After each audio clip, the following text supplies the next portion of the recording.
Friends, আমরা সারাদিনে যে সমস্ত খাবার খেয়ে থাকি তার মধ্যে এমন বেশ কিছু খাবার রয়েছে যেগুলো খেতে হয় বলেই খায়।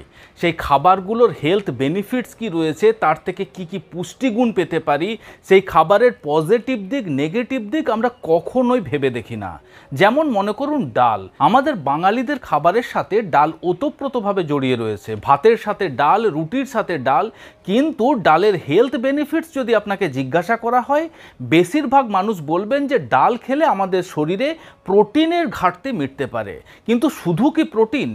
নমস্কার, আমি কৃষ্ণার্জুন মুখার্জি আর আপনারা দেখছেন আপনাদের ইউটিউব চ্যানেল হেলথক্রিপশন।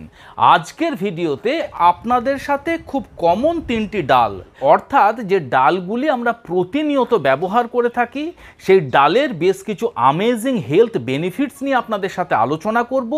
আমরা আলোচনা করব আপনি সারাদিনে কত পরিমাণ ডাল খেতে পারেন বা কত পরিমাণ ডাল আপনার খাওয়া উচিত।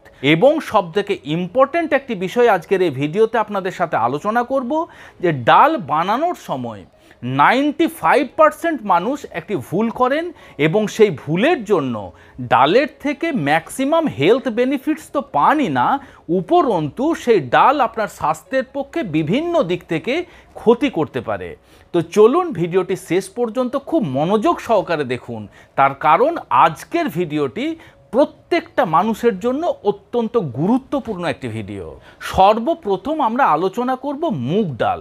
দেখুন, মুগ ডাল সচরাচর মার্কেটে আমরা দুই ধরনের পেয়ে থাকি। একটি হলো খোসা সহ মুগ ডাল এবং একটি হলো খোসা ছাড়ানো মুগ ডাল। যদি হেলথ বেনিফিটসের দিকে আপনি বিচার করেন, তাহলে খোসা ছাড়ানো মুগ ডালের থেকে খোসা সহ মুগ ডাল আপনার স্বাস্থ্যের পক্ষে আরও অনেক বেশি উপকারী। দেখুন, মুগ ডালের মধ্যে রয়েছে প্রচুর পরিমাণে হাই কোয়ালিটির প্রোটিন। তার সাথে সাথে আপনি যদি গোটা মুগ ডাল খান, তাহলে আপনি ফাইবারের মাত্রা বেশি পেতে পারেন, আয়রনের মাত্রা বেশি পেতে পারেন। এছাড়া বিভিন্ন প্রকারের মিনারেলস এবং ভিটামিনস খোসা ছাড়ানো মুগ ডালের থেকে অনেক বেশি মাত্রাতে আপনি পেতে পারেন। এছাড়া এর মধ্যে রয়েছে প্রচুর পরিমাণে calcium, potassium, phosphorus, zinc, copper, vitamin C, vitamin A, vitamin K, vitamin B complex ভরপুর মাত্রায় আপনি পেতে পারেন। এই মুগ ডাল আপনার হজম ক্ষমতা বৃদ্ধি করতে সাহায্য করে। মুগ ডালের মধ্যে থাকা আয়রন এবং ভিটামিন বি12 আপনার হিমোগ্লোবিনের মাত্রাকে বৃদ্ধি করতে পারে বা অ্যানিমিয়ার সমস্যার থেকে আপনাকে দূরে রাখতে সাহায্য করতে পারে। মুগ ডালের মধ্যে থাকা ফাইবার আপনার রক্তে কোলেস্টেরলের মাত্রাকে কম করতে পারে। এর মধ্যে থাকা পটাশিয়াম আপনার ব্লাড প্রেশারকে নিয়ন্ত্রণে রাখতে সাহায্য করতে পারে। মুগ ডাল আপনার লিভারের ফাংশনিংকে আরও ভালো করতে পারে। আপনার লিভার ডিটক্সের ক্ষেত্রে মুগ ডাল আপনাকে সাহায্য করতে পারে। যে সমস্ত মহিলাদের ঋতুস্রাব চলাকালীন তলপেটে ব্যথা হয়, সেই তলপেটের ব্যথা বেদনাকে কম করার ক্ষেত্রেও কিন্তু মুগ ডাল যথেষ্ট উপকারিতা দিতে পারে। মুগ ডাল আপনার আর্থ্রাইটিসের ব্যথা বেদনাকে কম করতে পারে। সবে মিলেমিশে মুগ ডাল একটি সুপার ফুড বলে বিবেচিত হতে পারে। একইভাবে মুসুর ডালও কিন্তু পুষ্টিগুণের ভাণ্ডার। মুসুর ডালের মধ্যে রয়েছে প্রচুর পরিমাণে প্রোটিন, রয়েছে প্রচুর পরিমাণে ফাইবার, বিভিন্ন ধরনের ভিটামিনস এবং মিনারেলে ভরপুর হলো মুসুর ডাল। আপনি হয়তো শুনলে আশ্চর্য হয়ে যাবেন যে 100 গ্রাম যদি আপনি মুসুর ডাল খান, তার মধ্যে প্রায় আপনি 8 থেকে 9 গ্রাম হাই কোয়ালিটির ফাইবার পেতে পারেন। এছাড়া মুসুর ডালের গ্লাইসেমিক ইন্ডেক্স হলো মাত্র 25। তাই একজন ডায়াবেটিক পেশেন্ট নিশ্চিন্তে নির্দ্বিধায় মুসুর ডাল যেমন খেতে পারেন, সেই মুসুর ডাল তার ডায়াবেটিস কন্ট্রোলের ক্ষেত্রেও কিন্তু যথেষ্ট সাহায্য করতে পারে। মুসুর ডাল আমাদের হজম ক্ষমতা বৃদ্ধি করতে সাহায্য করতে পারে। আমরা যখন আমাদের খাবারের সাথে মুসুর ডালকে অ্যাড করব, সেই মুসুর ডাল আমাদের ডাইজেস্টিভ সিস্টেমে বিভিন্ন প্রকারের ডাইজেস্টিভ জুস বা এনজাইমের মাত্রাকে বৃদ্ধি করে আমাদের হজম ক্ষমতাকে বৃদ্ধি করতে সাহায্য করতে পারে। মুসুর ডালের মধ্যে থাকা প্রচুর পরিমাণে ফাইবার আমাদের রক্তে এলডিএল বা খারাপ কোলেস্টেরলের মাত্রাকে কম করতে পারে, আমাদের কার্ডিওভাস্কুলার হেলথকে প্রোটেক্ট করে রাখতে সাহায্য করতে পারে। মুসুর ডালের মধ্যে রয়েছে প্রচুর পরিমাণে ক্যালসিয়াম, রয়েছে প্রচুর পরিমাণে ম্যাগনেসিয়াম এবং ফসফরাস, যেগুলি আমাদের বোন হেলথকে আরও অনেক বেশি ভালো করতে পারে বা বলা ভালো আমাদের হাড়কে মজবুত করতে পারে।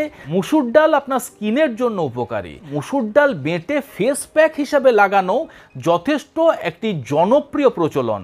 এই ফেস প্যাক করে আপনি যখন মুসুর ডাল মুখের মধ্যে লাগান, তখন আপনার ফেসের মধ্যে wrinkle, fine line, pigmentation, sagging skin, acne পিম্পলসের সমস্যাকেও কিন্তু কম করতে সাহায্য করতে পারে। পরবর্তী যে ডালটি আপনাদের সাথে আলোচনা করব সেটি আমাদের বাঙালিদের কাছে অত্যন্ত জনপ্রিয় একটি ডাল, সেটি হলো ব্ল্যাক লেন্টিলস বা বিরির ডাল বা বিউলির ডাল। কোনো জায়গাতে এটি কলাইয়ের ডাল, এছাড়া বাংলাদেশে এটিকে কালাইয়ের ডাল বলা হয়। আসামে এই ডালটি মাটির ডাল বা মাটি মা নামেও পরিচিত। এই ডালের মধ্যে রয়েছে প্রচুর পরিমাণে আয়রন, যে আয়রন আপনার রক্তাল্পতার সমস্যার সমাধান করতে পারে বা আয়রন ডেফিসিয়েন্সির সমস্যার থেকে আপনাকে মুক্তি দিতে পারে। এর মধ্যে থাকা প্রচুর পরিমাণে পটাশিয়াম আপনার ব্লাড প্রেশারকে কন্ট্রোল করতে সাহায্য করতে পারে। এটি যেহেতু একটি উদ্ভিদজ খাবার, তাই এর মধ্যে কোনো প্রকারের কোনো কোলেস্টেরল থাকে না এবং এর মধ্যে থাকা ফাইবার আপনার রক্তে কোলেস্টেরলের মাত্রাকে কম করতে সাহায্য করতে পারে। অন্যান্য ডালের মতনই এই ডাল আপনার হাড়কে মজবুত করতে সাহায্য করতে পারে। ডায়াবেটিক পেশেন্টদের জন্যও কিন্তু এই ডাল যথেষ্ট নিরাপদভাবে খাওয়া যেতে পারে। এই ডালের আরও একটি বিশেষত্ব হলো পুরুষদের শরীরে টেস্টোস্টেরন হরমোনের লেভেলকে বৃদ্ধি করতে পারে এবং পুরুষদের স্পার্ম কাউন্ট এবং স্পার্মের মর্টিলিটিকে বৃদ্ধি করতে পারে। এছাড়া যে সমস্ত পুরুষরা আপনার সেক্স প্রবলেমে ভুগছেন, যাদের আপনার প্রিম্যাচিওর ইজাকুলেশন, ইরেকটাইল ডিসফাংশনের মতন সমস্যা রয়েছে, সেই সমস্ত সমস্যার ক্ষেত্রেও কিন্তু এই কলাইয়ের ডাল বা বিউলির ডাল যথেষ্ট আপনাকে উপকারিতা দিতে পারে। এখন প্রশ্ন হলো যে একজন সুস্থ, স্বাভাবিক এবং প্রাপ্তবয়স্ক মানুষের সারাদিনে কত পরিমাণ ডাল খাওয়া উচিত। দেখুন, 1 সার্ভিং ডাল বা একবারে আপনার অন্তত 30 গ্রাম ডাল খাওয়া উচিত। আপনি সারাদিনে যদি 2টি মিলের সাথে ডাল খাচ্ছেন, অর্থাৎ আপনার লাঞ্চের সাথে এবং ডিনারের সাথে যদি 2বার আপনি ডাল খাচ্ছেন, তাহলে 30 গ্রাম করে 60 গ্রাম আপনি ডাল খেতে পারেন। কিন্তু আপনি জানেন কি যে ডাল বানানোর সময়তে আমরা এমন একটা মিস্টেক করি, যে মিস্টেকের জন্য বা যে ভুলের জন্য ডালের থেকে ম্যাক্সিমাম হেলথ বেনিফিটস আমরা পাই না। সেটা হলো যে আপনি যে কোনো প্রকারেরই ডাল ব্যবহার করুন না কেন, তার মধ্যে থাকে প্রচুর পরিমাণে ফাইটেট। এই ফাইটেট আমাদের হজমের যেমন সমস্যা সৃষ্টি করতে পারে, তার সাথে সাথে এই ফাইটেট ডালের মধ্যে থাকা যে সমস্ত পুষ্টিগুণ, সেই পুষ্টিগুণগুলি আমাদের শরীরে যাতে অ্যাবজর্ব না হয় সেদিক থেকে কিন্তু বাধা সৃষ্টি করতে পারে। তাই ডাল রান্না করার আগে যতটা সম্ভব তার থেকে ফাইটেট বের করে ফেলে দেওয়ার চেষ্টা করতে হবে। আর এই ফাইটেট বের করে ফেলে দেওয়ার একমাত্র পদ্ধতি হলো ডাল রান্না করার অন্তত 2 থেকে 3 ঘন্টা আগে আপনি ডালকে ভিজিয়ে রাখুন এবং সেই ভিজিয়ে রাখা ডাল রান্না করার আগে অন্তত 2 থেকে 3 বার খুব ভালোভাবে ধুয়ে নিন। আপনি যখন দীর্ঘ সময় ধরে ডাল ভিজিয়ে রাখবেন, তখন ডালের মধ্যে থাকা ফাইটেটের সাথে সাথে আর্টিফিশিয়াল কালার এবং বিভিন্ন ধরনের যে ক্ষতিকারক কেমিক্যাল দিয়ে ডালকে পলিশ করা হয়, সেই সমস্ত কেমিক্যাল ডালের সাথে বেরিয়ে যায় এবং সেটি আমাদের হেলথ ফ্রেন্ডলি হয়ে ওঠে। আশা করি ভিডিওটি আপনাদের ভালো লেগেছে, ইনফরমেটিভ লেগেছে। যদি ভালো লেগে থাকে তাহলে অবশ্যই ভিডিওটিকে লাইক করবেন।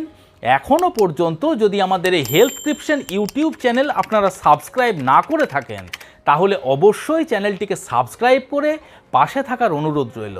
খুব শীঘ্রই দেখা হচ্ছে বন্ধুরা এই রকম ধরনেরই একটি ইনফরমেটিভ এবং ইন্টারেস্টিং ভিডিওর সাথে। ততক্ষণ নিজেদের খেয়াল রাখবেন। আপনাদের সুস্থতা এবং দীর্ঘায়ু কামনা করছি। ধন্যবাদ।